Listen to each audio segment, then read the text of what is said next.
Manju inspector झाली, पण investigation कुठं दिसतंय? पोलीस सिरियलपेक्षा लव्ह स्टोरी जास्त वाटते. खरंच सांगा, इन्स्पेक्टर मंजू ही पोलीस सिरियल आहे की फॅमिली ड्रामा? कारण मला तर आता कन्फ्युजनच झालं.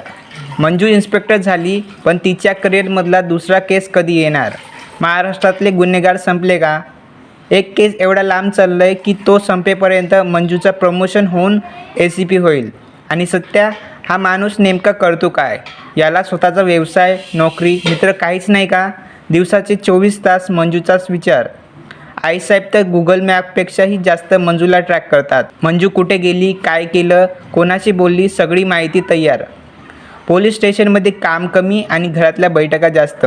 इन्व्हेस्टिगेशनपेक्षा कौटुंबिक चर्चा जास्त चालतात. प्रत्येक आठवड्यात नवीन ट्विस्ट येतो, पण प्रेक्षक म्हणतात बरं आहे, पण स्टोरी पुढे कधी जाणार? कधी वाटतं सिरियलच्या रायटरना एपिसोड भरायचे असतात, म्हणून एकाच गोष्टीभोवती 10 एपिसोड फिरवतात.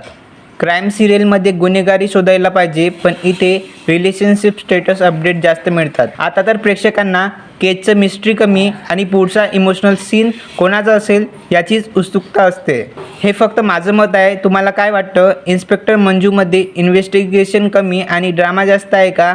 की तुम्ही अजूनही सिरियलचे फॅन आहात? कॉमेंटमध्ये नक्की सांगा.